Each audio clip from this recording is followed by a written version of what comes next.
बाबा हमें कहते हैं कि तुम जज कर सकते हो कि तुम्हारी तकदीर कौड़ी मिसल है या हीरे मिसल है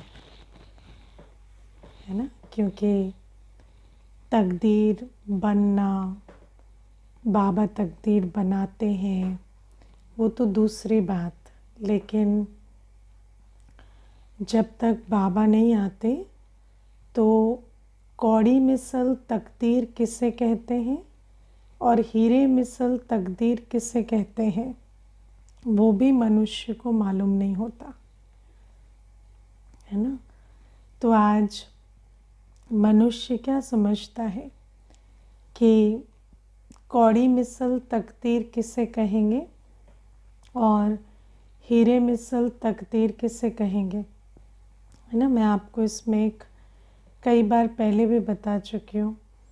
एक माता थी तो शरीर की आयु बुजुर्ग थी उसके, तो एक बार कहती है कि मैं तो भगवान को हमेशा कहती हूँ चाहे बीमारी आ जाए लेकिन पैसा हो तो इलाज हो जाएगा, है ना। पैसा हो तो इलाज हो जाता है ना। आज भी बाबा कहते हैं बड़ा आदमी बीमार होता है तो उसका इलाज अच्छा हो जाता है, लेकिन इसका मतलब ये थोड़ी है कि हम सोचें कि हम बड़े आदमी बने भले बीमार बन जाएं। तो ये जो संकल्प है, अब आप देखो कि मनुष्य क्या सोचता है कि पैसा, आजकल तो तकदीर माना धन, यही सोचते सिर्फ धन ही तकदीर है। लेकिन बाबा हमें स्वदर्शन चक्रधारी बनाते हैं, हमें सारे सृष्टि चक्र की समझ आ जाती है। और मैं ऐसा समझती हूँ कि ये जो कलयुग अंत है, इस समय पर सब कुछ कैसा है, विनाशी है ना, और विकारी है। तो विनाशी और विकारी संसार में सच्ची प्राप्ति, सच्ची तकदीर कभी वस्तु, व्यक्ति, वैभव नहीं होते। जब संसार विकारी और विनाशी बन जाता है तो विकारी और विनाशी दुनिया में कभी वस्तु, व्यक्ति, वैभव आपका रियल एसेट नहीं हो सकता, क्योंकि ठीक है वो भी हो, कोई बुरी बात नहीं, लेकिन वो आपका उसको नहीं कहेंगे कि तकदीर है, क्योंकि वो तो विनाशी है और विकारी है। तो व्यक्ति भी है, आज उसका आपसे मोह है तो आप समझते हैं मेरी तकदीर बहुत अच्छी है, लेकिन उसका तो मोह का संस्कार है, कल वही मोह किसी और के साथ हो जाता है तो फिर आप उसी के लिए रोते हैं, है ना। तो जो विकारी है उसको ट्रस्ट नहीं कर सकते माना उसके आधार से ऐसे नहीं सोच सकते कि भाई मेरी तकदीर इसके आधार से बहुत अच्छी है। और वस्तु भी है, वैभव भी है तो विनाशी है ना, क्षण में परिवर्तन हो जाता है, पता ही नहीं चलता। आज देखो तो कितना धनवान और कल बिल्कुल जैसे फुटपाथ पर आ जाते। तो बाबा कहते कि हम अब बुद्धि से जज कर सकते हैं कि किसको कहेंगे हीरे जैसी तकदीर और किसको कहेंगे कौड़ी जैसी तकदीर।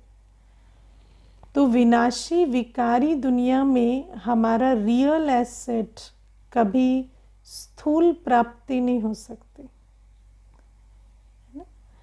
तो विनाशी विकारी दुनिया में जब बाबा आते तो बाबा जो हमें मिलते और बाबा के द्वारा जो हमें खजाने मिलते उसको कहेंगे हाँ इनकी तकदीर जगी, क्योंकि बाबा हमें जो बुद्धि देते, बुद्धिवानों की बुद्धि सबसे बड़ी चीज़ क्या देते, बुद्धि देते, है ना। बुद्धि जो सोने को पारस बुद्धि जो पत्थर को सोना बना सकती है ना, वो बुद्धि बाबा हमें देते, भ्रष्ट को श्रेष्ठ बनाने की, है ना, नेगेटिव को पॉजिटिव बनाने की, अकल्याणकारी को कल्याणकारी बनाने की, ऐसी बुद्धि हमें बाबा देते।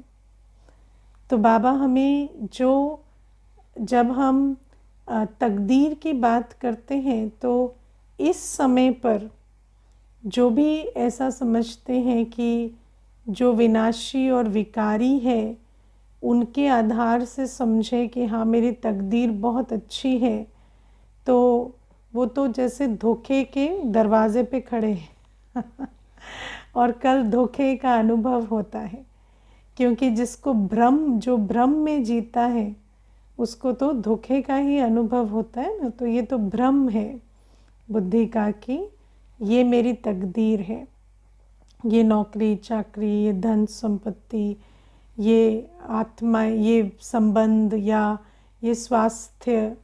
तो ये जो स्वास्थ्य भी क्या है, अभी लगता है कि बहुत अच्छी सेहत है और डॉक्टर के पास जाओ तो वो बीमारी बता देता है है ना, और उसके बाद क्या हो जाता, वो सारा नशा उतर जाता। तो बाबा हमें कहते, अभी देखो एक भाई मुझे बताते थे कि कोविड से पहले बहुत अच्छा बिजनेस चलता था और कोविड में ऐसा ठप हुआ कि खाने की भी मुसीबत हो गई, है ना, खाने के भी लिए भी आज संकल्प चलते हैं। तो कहता कि इस बात से ज़्यादा तकलीफ़ नहीं है कि खाने के लिए नहीं है, क्योंकि जब शुरू किया था तो कुछ भी नहीं था तो कहते कि वो आता है मुझे, सरवाइव करना, कम खाकर चलना आता है मुझे, लेकिन वो जो शौक है ना कि वहाँ से यहाँ गिर गए वो नहीं संभाल पा रहे हैं। ऐसा लगता है जैसे पैरों से ज़मीन निकल जाती है। मुझे कहता है आप समझते हैं, आप मेरी बात को समझ पा रहे हैं कि पैरों से ज़मीन निकल जाए तो कैसा लगता है। मुझे ऐसा लगता है। तो मैंने कहा हाँ ठीक है, कोई बात नहीं, जो भी लगता है उसमें कोई बुराई नहीं है, लेकिन अब उसको चेंज करना पड़ेगा। तो ये जो सारी बात है, ये क्या है कि जिसको हम आज तकदीर समझते हैं वो तो विनाशी है, विकारी है ना। बाबा आज कहते हैं कि कोई पढ़ लिख कर बैरिस्टर बन जाए, इस जन्म में बन भी गया, और इस जन्म में भी आजकल क्या, पहले तो परमानेंट जॉब्स होते थे ना, आजकल तो गवर्नमेंट में भी पेंशन वेंशन कुछ नहीं होती, और वो भी है ना, कुछ भी पॉलिसी निकलती है तो अर्ली रिटायरमेंट के लिए भी कह देते हैं, और ऐसी चीज़ें भी होती हैं। तो इस समय पर तो गवर्नमेंट जॉब में भी वो सिक्योरिटी की बात नहीं रही, है ना। और मानो जॉब का भी भरोसा है, अपना तो भरोसा नहीं है ना शरीर कब छूट जाएगा। तो बाबा कहते हैं इसीलिए इस समय पर अगर कोई इस भ्रम में जीता है कि विनाशी और विकारी दुनिया में स्थूल प्राप्तियां तकदीर है, तो वो तो बहुत धोखे का अनुभव करने वाला है। और धोखा तो हमेशा अज्ञान से मिलता है, धोखे जैसी कोई चीज़ होती नहीं धोखा कब होता है, जब आप सत्य को नहीं जानते तो आपको धोखे की अनुभूति होती है। तो बाबा हमें कहते हैं कि तुम इस समय समझते हो कि हम बच्चे जो बाबा के सम्मुख बैठे हैं, सबसे ऊंची तकदीर क्या है, हमें बाबा मिला, और बाबा ने हमें स्वदर्शन चक्रधारी बनाया। बाबा ने हमें अपने गुणों, अपने शक्तियों, अपने ईश्वरीय संतान होने के परिचय से परिचित कराया। आज हमारे अंदर जो ईश्वरीय नशा, ईश्वरीय खुशी है, ज्ञान स्वरूप, पवित्र स्वरूप अवस्था है, वो हमारा रियल एसेट है। और जिस आत्मा की बुद्धि का ताला खुला हुआ है, जिस आत्मा को समझ में आ चुका है कि कौन से कर्म से, है ना, सुख मिलता है, किस प्रकार से मुझे जीवन को चलाना है, वो तो कहीं से भी शुरू कर कर अपना भाग्य बना सकते, क्योंकि बाबा ने तो हमें स्वदर्शन करा दिया, बाबा ने तो हमें कर्म की गति सिखला दी। तो जिस आत्मा को अपने स्वमान में रहना आता है, अपनी स्वस्थिति में रहकर श्रेष्ठ कर्म करने आते हैं, उस आत्मा की तकदीर सदा उज्जवल रहती है। और अगर हम समझते हैं कि हमारे पास बहुत कुछ है तो हम टाइम वेस्ट करना अफोर्ड कर पा रहे हैं, या हम व्यर्थ विस्तार में जा पा रहे हैं। आज तो व्यक्ति यही सोचता है ना कि मेरे पास इतना है कि मैं बैठ के भी खाऊं तो सारी ज़िंदगी ख़त्म नहीं होगा।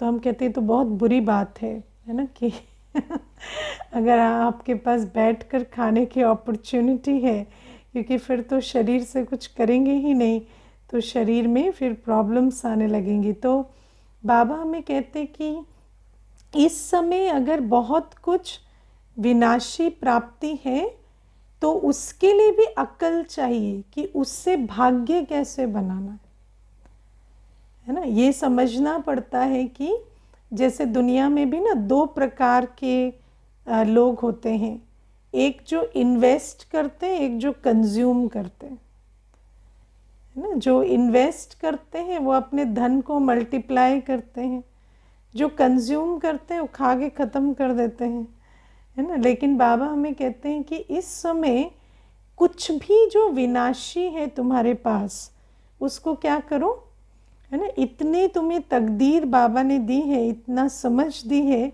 कि इस समय उसे बेहद की सेवा में लगाकर 21 जन्म का भाग्य बना लो, है ना। तन है तो तन को सेवा में लगाओ, धन है तो धन को सेवा में लगाओ, समय है तो समय को सेवा में लगाओ, श्वास है श्वास को सेवा में लगाओ, संबंध की शक्ति है, आप बहुत आत्माओं के संबंध संपर्क में रहते हैं तो उसको सेवा में लगाओ। तो बाबा कहते जो भी कुछ इस समय पर है वो सफल करेंगे तो सफलता मिलेगी। ये तकदीर भी तब बनेगी, बाबा कहते इस समय का विनाशी भी बहुत अच्छा है, लेकिन तब जब तुम उसे बेहद की सेवा में लगाना जानते हो। वरना क्या है, वो बाबा कहते हैं ना, किन की दबी रहेगी धूल में, किन की राजा खाए, किन की चोर लूट ले जाए, किन की आग जलाए, सफल हो उसकी जो धनी का नाम लगाए। तो आज क्या है कि लगेगा इतना है इतना है इतना है, लेकिन ओझल होने में टाइम नहीं लगेगा। लेकिन जो समय से वो उसके लिए भी ज्ञान चाहिए, है ना, उसके लिए भी तकदीर खुली होती है ना। बाबा के सम्मुख बैठते हैं, बुद्धि का ताला खुला होता है तो तकदीर बना सकते, विनाशी को भी अविनाशी में परिवर्तन कर सकते। वो स्कीम अभी चल रही है ना। बाबा ने अभी वो बेहद का मट्टा सट्टा, बाबा कहते हैं ना, मैं तो मट्टा सट्टा कर रहा हूँ, मैं तो एक्सचेंज करने सौदागर आया हूँ। तो वो स्कीम भी चल रही है, लेकिन वो भी तकदीरवान ही जानते हैं कि कैसे बेहद की तकदीर बनाएं, हद की चीज़ों को लगाकर। तो इसलिए बाबा हमें कहते हैं कि इस समय ज्ञान स्वरूप, याद स्वरूप, सेवाधारी बनना सबसे बड़ी तकदीर की निशानी, क्योंकि इस समय स्वदर्शन चक्रधारी हैं हम। हमें मालूम है कि ये समय है बीज बोने का, ये समय है बीज बोने का, है ना। एक अच्छा एक किसान अमीर कैसे होता है, जब उसको प्रकृति का पता होता है कि कौन सा समय बीज बोने का है, कौन सा समय फसल काटने का है। तो ऐसे ही बाबा कहते हैं तुम्हारी भी सबसे ऊंची तकदीर क्या है, तुम्हें समय का ज्ञान है कि ये समय कौन सा है। ये समय खाओ पियो मौज करो का समय नहीं है, यहाँ आराम हराम है, और तकदीर बनाने का ये समय है, और ये समय है कर्मों के बीज बोने का, है ना। तन मन धन जो है उसको लगाकर अविनाशी भाग्य बनाने का, बेहद के ज्ञानी योगी सेवाधारी बनने का समय है। तो बाबा कहते ये जो स्वदर्शन चक्र बाबा ने हमें समझा दिया कि इस समय बाबा आए हैं, ये है पुरुषोत्तम संगम युग। इस समय तकदीर बनानी है, वो भी 21 जन्मों की, और कैसे बनानी है वो विधि भी सिखा दी। और फिर बाबा ने बता दिया कि इस समय जो करेगा उसको निश्चित भाग्य क्या मिलने वाला है ना। तो आने वाले युग के लिए हम अपने को तैयार कर पाएँ, अविनाशी भाग्य के लिए इस समय हम अपना विनाशी लगाकर मल्टीप्लाई कर पाएँ, उसको कहते हैं हाँ ये तकदीर की निशानी है कि हमारे तकदीर का ताला खुल गया है ना। तो बाबा कहते हैं इसीलिए तुम स्वदर्शन चक्रधारी हो, तुम्हें अपनी भी तकदीर बनानी आती है, दूसरे की भी तकदीर बनानी आती है। इस समय नॉलेजफुल और सेवाधारी, पवित्र बनने वाला, श्रीमत पर चलने वाला ही तकदीरवान है, और उसी से ही ऐसी तकदीर बनेगी जो अविनाशी संसार में हमें तन मन धन संबंध का सुख मिलेगा। जब सतयुग में वही तन मन धन और संबंध होगा तो उसको सुख कहेंगे। क्यों? क्योंकि वो अविनाशी दुनिया है ना। वहाँ ये नहीं है कि अभी मिला है, पता नहीं मिले, कल चला जाए, परसों चला जाए, नहीं। संबंध है तो अंत तक साथ देगा, धन है 21 जन्म रहेगा। तो बाबा कहते अविनाशी संसार के में तन मन धन और संबंध विनाशी प्राप्तियां तकदीर हैं, लेकिन इस समय विनाशी प्राप्तियों को सफल करने वाला तकदीरवान है। इस समय उसके नशे में चूर होकर उसको व्यर्थ गंवाने वाला तकदीरवान नहीं है। इस समय नॉलेजफुल, पावरफुल, सेवाधारी ही तकदीरवान है। तो बाबा हमें ये बातें समझाते हैं, और प्यारे बाबा आज हमें प्रकृति जीत बनने की भी बात बताते हैं। तो जज करना है ना, बाबा ने आज कहा ना, कौड़ी मिसल तकदीर है या हीरे मिसल है, वो जज करना है। और बाबा आज हमें कहते हैं कि तुम्हें प्रकृति जीत तुम्हें प्रकृति जीत बनना है ना। तो और प्रकृति जीत आत्माओं का आज बाबा वर्णन करते कि वो जहाँ खड़े हो जाते वहाँ नुकसान नहीं होता है ना, उनके पाँव जहाँ पड़ते वहाँ नुकसान नहीं होता, सूली से कांटा बन जाता। लेकिन जो मुख्य बात समझेंगे प्रकृति जीत के बारे में, क्योंकि प्रकृति जीत क्या होता है वो थोड़ा बुद्धि में बिठाना थोड़ा मुश्किल होता है ना, कि प्रकृति जीत क्या है, अभी क्या करें, 5 तत्वों को कैसे कंट्रोल करें, है ना। तो प्रकृति जीत का अर्थ होता है ये जो शरीर है ये 5 तत्वों का बना है ना। और अगर आप देखेंगे तो संसार में, प्रकृति में जो प्रपोर्शन है 5 तत्वों का ना, जैसे 70% पानी है वह बाहर, तो शरीर में भी 70% पानी है तो जैसे ये जो बॉडी है ना, ये क्या है, ये जैसे एक छोटे से बैग में सारी प्रकृति को जमा कर दे तो ये बॉडी बनती।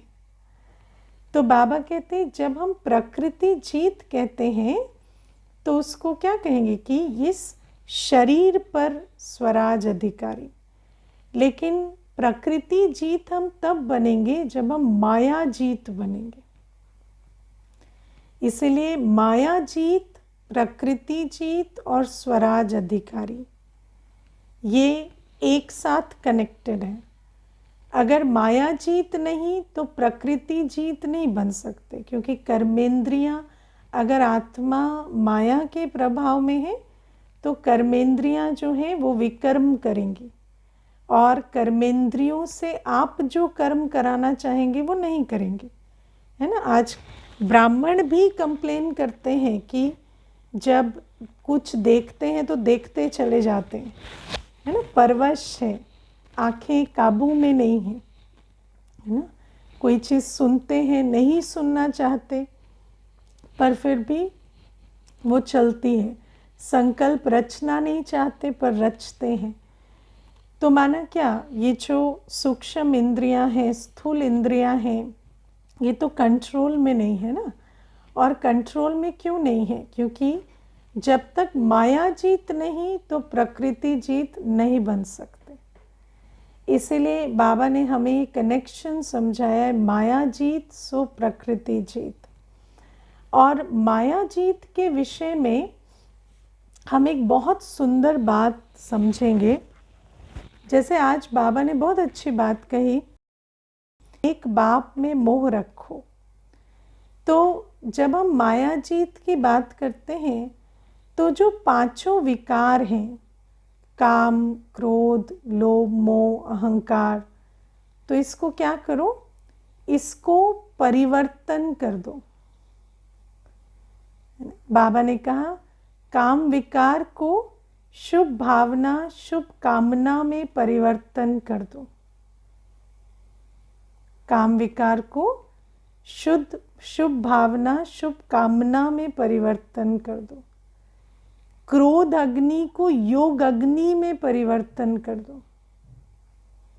क्रोध अग्नि जिसके अंदर होती है ना, क्रोध अग्नि में जो जलता है उसका क्या हाल होता है, एक ही संकल्प में टिका रहता है एक ही भावना में टिका रहता है।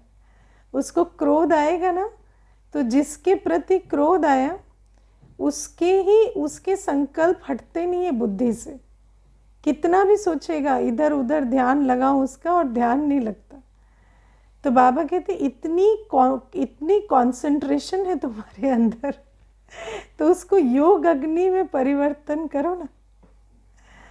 तो बाबा कहते कि क्रोध अग्नि को योग अग्नि में परिवर्तन करो। काम विकार को शुभ भावना, शुभ कामना में परिवर्तन करो। काम विकारी में बहुत ऊर्जा होती है ना, कामी में बहुत ऊर्जा होती है ना, फिजिकल स्ट्रेंथ।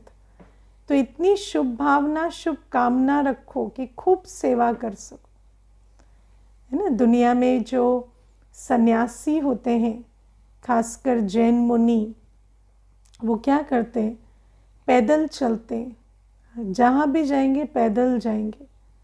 क्यों जाते हैं, क्योंकि काम विकार को कैसे ख़त्म करेंगे, है ना। बहुत एनर्जी काम विकार से, तो काम शारीरिक शक्ति है ना, तो उसको ख़त्म करने के लिए खूब पैदल चलते, हर जगह पैदल जाते। तो बाबा कहते हैं ऐसे ही हम बच्चे भी इतनी शुभ भावना, शुभकामना रखें जो सारे दिन सेवा में अपने आप को बिजी कर सके। वो कामग्नि का निचोड़ है ना। क्रोध अग्नि को योग अग्नि में परिवर्तन करो। लोभ है ना, बहुत शुद्ध लोभ रखो कि मुझे बाबा से पूरा वर्षा लेना है। क्यों नहीं लोभ रखो, रखो ना लोभ, है ना। मुझे राजाओं का राजा बनना है ना, ये भी करना है, वो भी करना है, हर चीज़, हर पुरुषार्थ मुझे नंबर 1 करना है ना। मोह, बाबा कहते देहधारियों से मोह नहीं रखो, एक बाबा से मोह रखो। और फिर अहंकार भी शुद्ध नशा रखो। मैं कौन, मैं किसका, मैं क्या बनने वाला हूँ। बाबा कहते शुद्ध नशा रखो। जब उल्टा नशा होता है ना, तो दूसरे को नीचा दिखाते। शुद्ध नशा होता है तो अपनी लाज रखने के लिए दूसरे को भी सम्मान देते हैं, है ना। कि शुद्ध नशा है, मैं कौन हूँ, मैं तो स्वमानधारी आत्मा हूँ ना, तो मेरी चाल चलन कैसे होनी चाहिए, ईश्वरीय संतान हर एक को ऊंचा उठाए। तो बाबा कहते हैं ऐसे पांचों विकारों को तुम क्या करो, माया के 5 अस्त्र है ना, इनको तुम परिवर्तन कर दो। और जब माया जीत बन जाते, जब आत्मा स्वराज अधिकारी बन जाती, माया के राज्य से ये इंद्रियां नहीं चल रही, मन बुद्धि संस्कार नहीं चल रहे, तो प्रकृति जीत बन जाती। फिर ये जो शरीर है, इसकी हर इंद्री क्या करती है ना, बाबा के निमित्त सेवाधारी बन जाती। और बाबा कहते ऐसे प्रकृति जीत जो होते वो सुखदायी बन जाते, वो हर एक को सुख देते। उनके संकल्पों से, उनकी वाइब्रेशन से, उनके कर्मों से हर आत्मा को, प्रकृति के तत्वों को सुख मिलता। क्योंकि हमने विकारों के अधीन, देखो प्रकृति के साथ जब हम दुनिया में कहते हैं ना, प्रकृति के साथ तालमेल खराब हो गया। तो प्रकृति के साथ तालमेल कैसे खराब होता है? जब इंडिविजुअली आत्मा विकारों के अधीन कर्म करती है तो उसके आधार से उसका प्रकृति के साथ तालमेल बिगड़ जाता है ना। और जैसे ही हम श्रेष्ठ कर्म इस तन के द्वारा, अपनी वाइब्रेशन के द्वारा, मन के द्वारा करने लगते हैं तो फिर प्रकृति के साथ भी हमारा तालमेल ठीक हो जाता है, क्योंकि आत्मा तो रहती ही प्रकृति में है ना, शरीर में। तो बाबा हमें कहते इसीलिए प्रकृति जीत माना माया जीत, स्वराज अधिकारी बनना।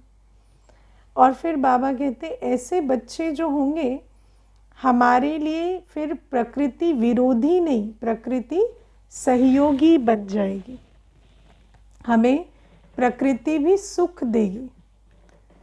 तो बाबा हमें कहते ऐसा हमें बनना है कि प्रकृति भी, जहाँ आप प्रकृति पति खड़े होंगे, जहाँ आपके पांव पड़ेंगे, वहाँ बातें सूली से कांटा हो जाएंगी, है ना। मानो भूकंप आ रहा है तो भी आपके आसपास वाले भी आपकी तरफ देखेंगे कि ये जहाँ खड़े हैं वहाँ थोड़ा, है ना, सूली से कांटा होगा।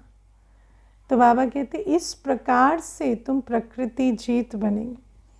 और बाबा ने ना हमें एक मुरली में बहुत सुंदर वर्णन दिया है कि वास्तव में जो सतयुग में हम जैसे प्रकृति जीत होते, तो प्रकृति जीत सतयुग में कैसे होते। क्योंकि अभी तो बाबा ने कहा कि बस प्रकृति विरोधी नहीं बनेगी, है ना, प्रकृति नुकसान नहीं करेगी, पर बाबा ने हमें कहा है प्रकृति दासी भी बनेगी। और प्रकृति दासी कब बनेगी? सतयुग में। तो जब आत्मा, जैसे अभी आत्मा नीचे आ गई ना, माया ने आत्मा को नीचे ले आई तो प्रकृति ऊपर चढ़ गई अभी तो आज आत्मा प्रकृति का पूजन करने लगी। लेकिन जैसे आत्मा अपनी स्वस्थिति में स्थित हो जाती तो फिर प्रकृति दासी बन जाएगी। सतयुग में ऐसे इक्वेशन होगा। तो सतयुग में बाबा ने हमें कहा कि ये जो 5 तत्व है ना, ये तुम्हारी सेवा करेंगे। और कैसे सेवा करेंगे? तो बाबा ने कहा ये जो अग्नि है ना, सूर्य तुम्हें भोजन बना कर देगा। वहाँ सब कुछ सोलार एनर्जी से होगा। सूर्य जो है वो सेवाधारी कैसे बनेंगे? सोलार एनर्जी होगी। वहाँ कोई और टाइप की फ्यूल हमें नहीं चाहिएगा, सोलार एनर्जी से हर कार्य होगा। सूर्य ही हर चीज़ की शक्ति देंगे। अग्नि है ना, उसके बाद जल। तो बाबा कहते जल जो है वो इत्र फुलेल का काम करेगा। बाबा ने बताया है इत्र फुलेल का काम, माना जैसे इत्र से खुशबू आती है ना, ऐसे जल से जड़ी बूटियों की खुशबू आएगी। और वो जो जल है वो इत्र जैसा होगा। और बाबा कहते आज जैसे दूध पीते हैं ना शक्ति के लिए, तो ऐसे वहाँ जल में उतनी शक्ति होगी जितनी आज दूध में होती है। इसीलिए कहते हैं घी दूध की नदियाँ बहती हैं, क्योंकि जल में वैसी ताकत होगी जैसे आज दूध में भी। आज तो दूध होता ही नहीं है, आज तो क्या है, सब पता नहीं क्या मिला के क्या पिला रहे हैं तो बाबा कहते कि इसीलिए वो जल यहाँ से बहुत शक्तिशाली होगा। और बाबा कहते वायु जो है, वायु 2 काम करेगी। वायु तुम्हें एक तो पंखा झलेगी, है ना, तुम्हें नेचुरल पंखा झलेगी वायु, है ना, हाथ से ऐसे घुमाना नहीं पड़ेगा। वायु अपने आप ही जहाँ आप बैठेंगे वहाँ आपको पंखा झलेगी। और दूसरा, वायु आपका मनोरंजन भी करेगी, क्योंकि सारी जो प्रकृति है उसका वायु से इस प्रकार से मूवमेंट होगा कि आपको साज सुनाई देंगे, म्यूज़िक, है ना। तो जितने भी टहनियाँ हैं, वृक्ष है, वो इस प्रकार से प्रकृति का मूवमेंट होगा कि उसमें से सांस की आवाज़ आएगी। और जितनी इंटेंसिटी पे आप उसे, जैसे आपका वॉल्यूम कंट्रोल होता है ना ऐसे आप संकल्प से उसका वॉल्यूम कंट्रोल भी कर सकेंगे। मुझे ना उस मुरली की डेट याद नहीं है, नहीं तो मैं अभी बताती। तो ये बाबा ने हमें बताया। फिर जल हो गया, वायु हो गया, अग्नि है ना, आकाश। बाबा कहते हैं आकाश तुम्हारा राज्य पथ बन जाएगा। जैसे आज लोग हाईवे बनाते हैं, रोडवे बनाते हैं, तो बाबा कहते वहाँ तुम्हें रोड पर नहीं चलाना पड़ेगा, वहाँ तो पुष्पक विमान चलेंगे, है ना। तो पुष्पक विमान जो है वो आकाश तत्व में चलेंगे, तो तुम्हारा राज्य पथ बन जाएगा। और वो भी ऐसा राज्य पथ जहाँ जगह ही जगह है, जहाँ पर कोई भी एक्सीडेंट की संभावना नहीं है ना। तो वहाँ और एक्सीडेंट नहीं होंगे, वहाँ ऐसा राज्य पथ आपके लिए, ऐसा आकाश का मार्ग तय होगा कि इतना सुंदर आप वहाँ पुष्पक विमान उड़ाएंगे कि सबके अपने अपने पुष्पक विमान उड़ेंगे, लेकिन कभी एक्सीडेंट नहीं होगा, है ना। आज तो देखो रोड है तो तेरी है मेरी है, और फिर कितने एक्सीडेंट्स, कितने रिस्क रोड पे होते हैं। और फिर बाबा कहते जो पृथ्वी जो है ना, पृथ्वी क्या करेगी? पृथ्वी करेगी कि तुम्हें फल फूल, है ना। बाबा हमें कहते कि फल, और तुम्हें ऐसे फल देगी जो भी टेस्ट तुम चाहो उसका टेस्ट तुम्हें उस फल में आएगा। बाबा कहते, बाबा ने हमें उसमें एग्जाम्पल दिया था बहुत अच्छा कि जैसे आज खटास के लिए टमाटर डालते हो ना, ऐसे वहाँ तुम्हें नमक चीनी नहीं डालना पड़ेगा। जो फल, जो टेस्ट तुम्हें चाहिए उसका तुम्हें फल मिलेगा उस फल से वो टेस्ट आ जाएगा।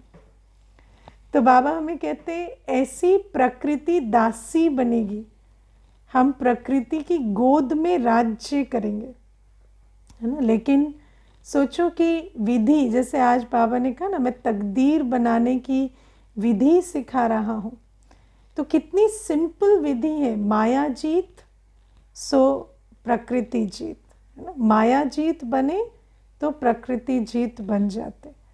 तो माया जीत बनना पड़े, माया जीत बनेंगे तो इस कलयुग अंत में भी प्रकृति ऐसी होगी कि जहाँ आप पाँव रखेंगे वहाँ नुकसान नहीं होगा। आप में से कौन कौन समझते हैं आप माया जीत सो प्रकृति जीत बने हैं?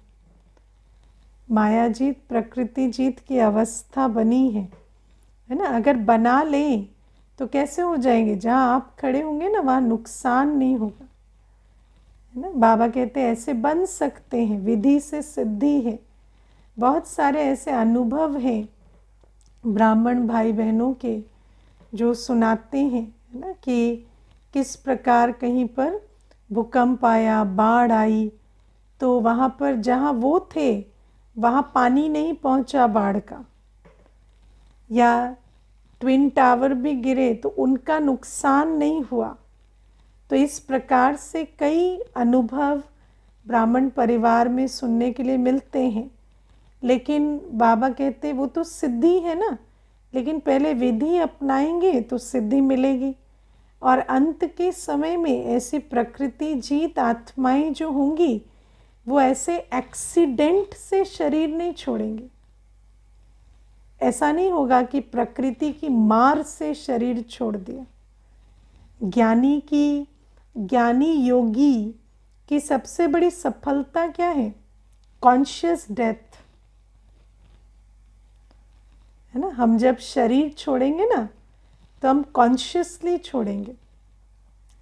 उसको इच्छा मृत्यु तो नहीं कहेंगे, क्योंकि ऐसे नहीं कि हम चाहेंगे तो छोड़ेंगे, नहीं, इच्छा की बात नहीं है, पर कॉन्शियस डेथ होगी। ऐसा नहीं कि कोई प्रकृति में हलचल हुई, हम किसी चीज़ के नीचे दब गए, कोई कुचल कर चला गया, ऐसे नहीं बाबा कहते तुम जब शरीर भी छोड़ेंगे ना तो तुम्हें बहुत अवेयरनेस होगी कि इस समय पर ये शरीर छूट रहा है। और ये है सिद्धि, ये है जितने हम ज्ञानी योगी बन रहे हैं, तपस्या कर रहे हैं, उसकी सिद्धि है। क्योंकि जब हम ऐसे कॉन्शियसली अच्छी अवस्था में शरीर छोड़ेंगे, बाबा की याद में, बाबा कहते हैं ना तुम्हें लास्ट में बाबा की प्रॉपर याद रहेगी, तो ऐसे बाबा की याद में जब शरीर छोड़ेंगे तब तो अंतमते सोगति होगी। लेकिन अगर प्रकृति जीत नहीं बने होंगे तो प्रकृति तो हमें शॉक में ले आएगी ना उस समय, क्योंकि अंत के समय पर तो 5 विकारों और 5 तत्वों का तांडव होगा। तो उस तांडव में यदि हमने अपनी ऐसी अवस्था नहीं बनाई है कि हम 5 विकारों के खेल को और प्रकृति के तांडव को बहुत ऊंची अवस्था से देख सकें, तो फिर you will miss your death. फिर क्या होगा? फिर बाबा की याद में नहीं, प्रकृति की मार में शरीर छूट जाएगा, या कोई विकार की खींच में शरीर छूट जाएगा, है ना, दुख में शरीर छूट जाएगा, पेन में छूट जाएगा। तो बाबा कहते हैं ऐसे नहीं। तो इसीलिए माया जीत सो प्रकृति जीत, स्वराज अधिकारी बनने का लक्ष्य रखना है। अच्छा, ओम शांति।